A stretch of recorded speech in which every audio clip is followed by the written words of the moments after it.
And welcome again to Cottage Talk. I am Russ Goldman. This is my Cottage Talk match reaction. 5 takeaways from Fulham's 2-0 loss to Spurs on Monday Night Football. A disappointing loss.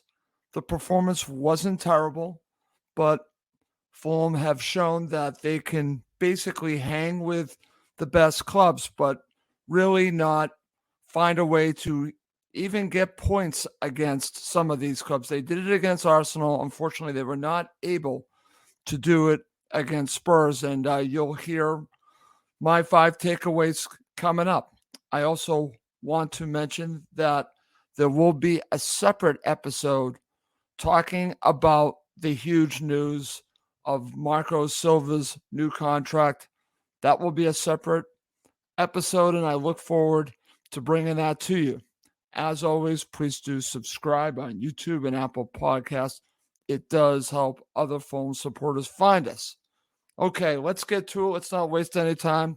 Let's go to number 5. And let's start at the top. Let's give Spurs a lot of credit, their coach a lot of credit, their players a lot of credit.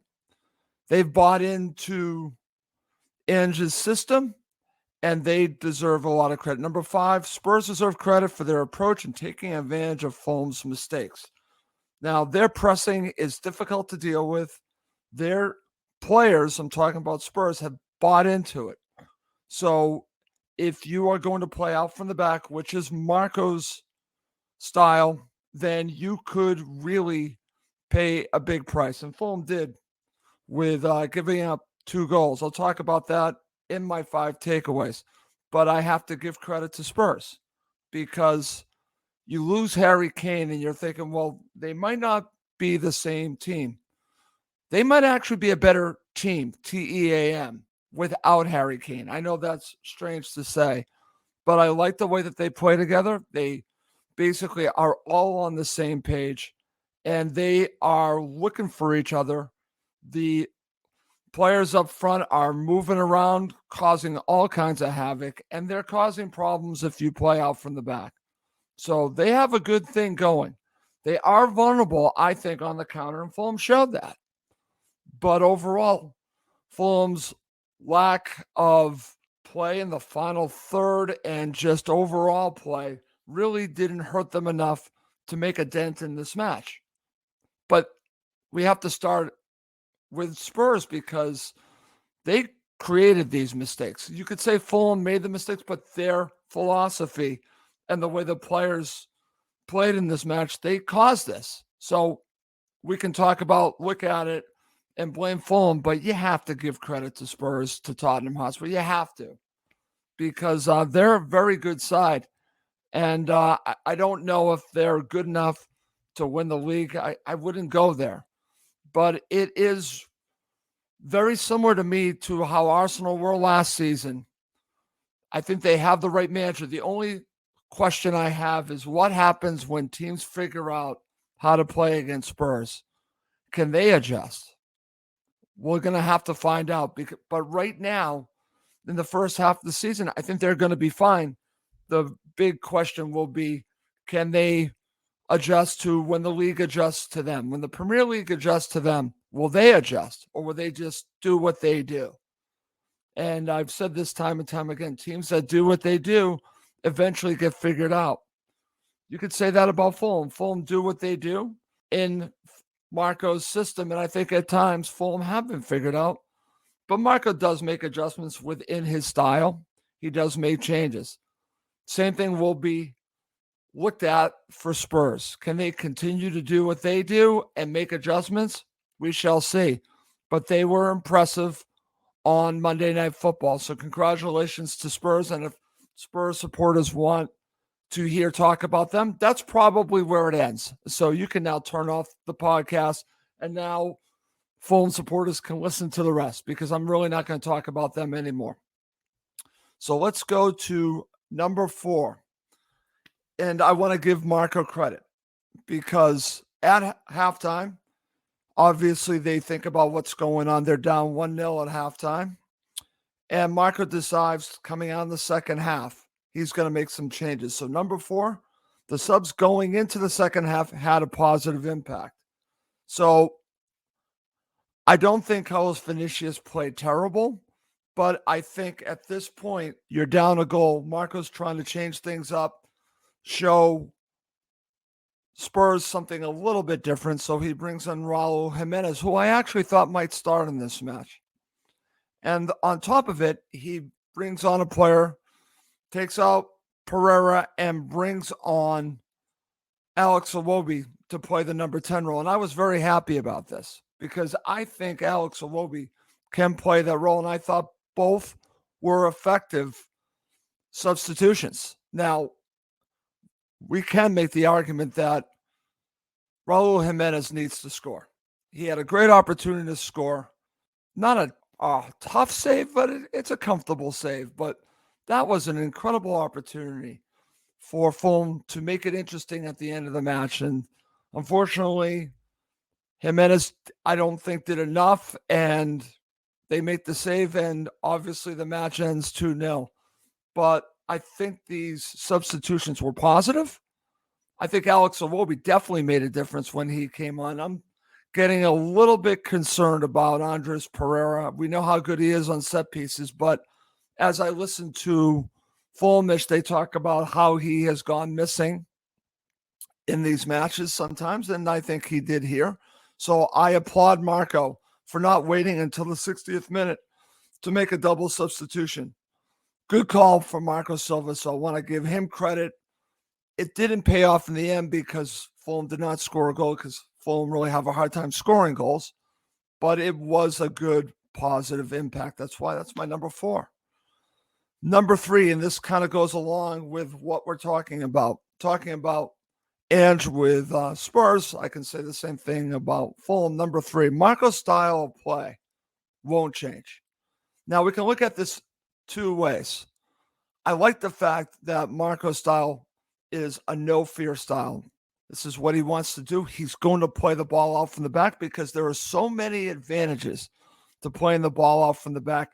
You could see it during this match, and I'll give Fulhamish a lot of credit. They analyzed this, that we have the mistakes. And you can't make these types of mistakes against a team like Spurs, but if you look at the opportunities they had by playing the ball out from the back on different occasions, but playing the ball strictly from out of the back, they did create some very good chances for themselves that didn't come out to anything. But I think playing out from the back, along with the counterattacking style, is Marco's way, and that's not going to change. I'm going to say it. They do what they do. I think Fulham have been figured out a little bit, but I just want to say he's committed to it. I do like the mentality, so I'm going to go with it. Would I like at times for Marco to change the formation if things aren't working? Sure. But I've come to the conclusion that he's not going to change much. His style of play is his style of play. He's really not going to change that. So I'm accepting it. I see the method to what he's trying to accomplish. You could even see in this match, it just didn't come off. So that's why number 3 is Marco's style of play won't change. Let's go to number 2. And this involves Calvin Bassey. And in my opinion, Calvin Bassey was put in a tough position to succeed. That's my number 2. And we have heard a lot of talk about playing 2 left-footed center backs and what that issue could come up. And it did come up in this match. Dan Crawford made the argument to me that we had 2 right-sided center backs in Hanglin and Hughes, and it worked out good. It absolutely did. Dan, you're 100% right. So I kind of went with that mentality. Let's give this a chance, and maybe over time this will work. But I think he was put in a very difficult position against a team that presses like this. And he really, I'm talking about Bassey, was really in this difficult conundrum. He wants to play the style. He wants to get the ball moving forward, but it does open yourself to some mistakes. And I think he was just put in this difficult position against a difficult side. And I want to give him credit for trying but he made 3 mistakes. 2 led to goals. There was another one, but if you go past those 3 mistakes, I can see where this could work. I do. I can see him figuring it out. I think Calvin Bassey is going to be a very good player for Fulham Football Club. I'm not down on him, but I have to look at the mistakes that he made. But I just think that he was put in this position, which was very difficult. So I want to really just mention that.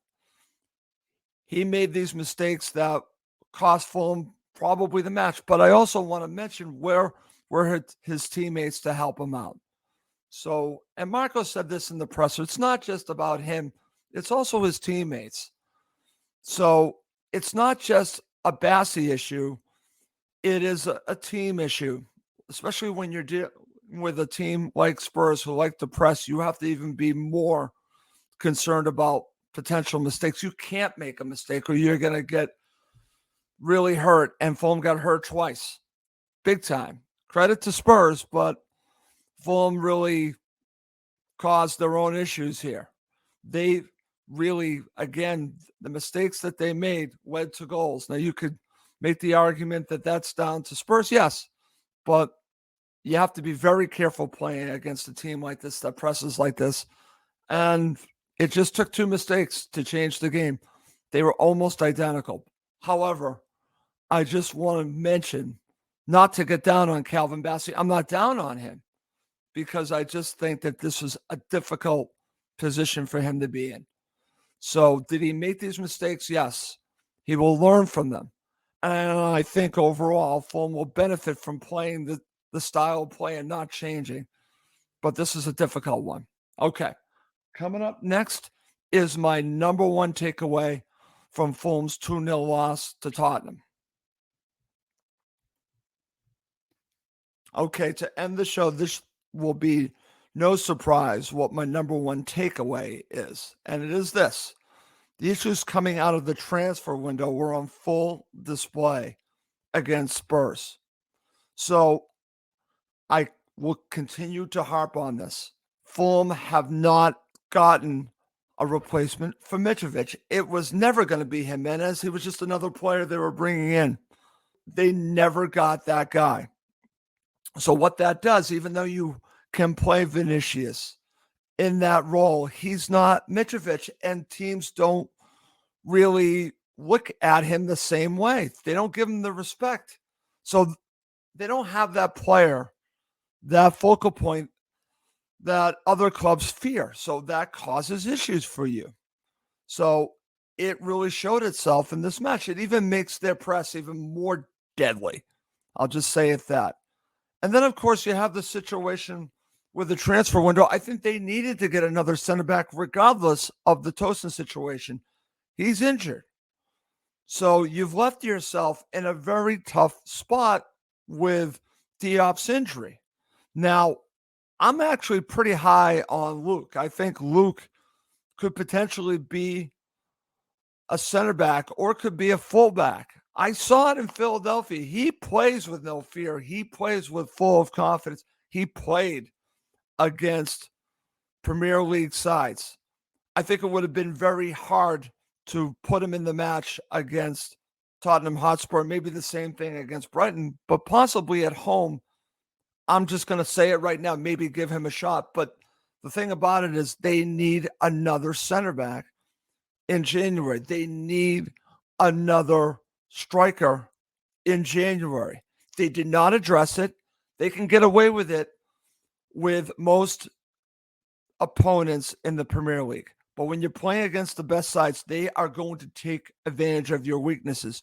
What did they do? What did Spurs do? They capitalized on Fulham's 2 weaknesses throughout the match, and they won 2-0. Now, you could say it's comfortably 2-0.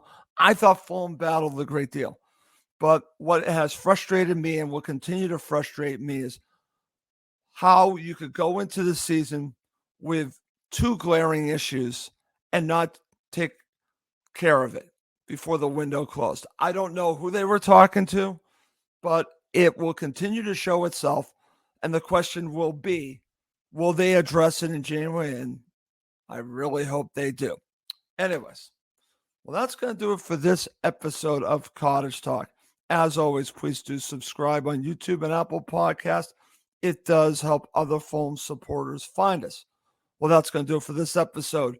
My name's Russ Goldman. Thank you as always for watching and listening to Cottage Talk, part of the talkSPORT Fan Network.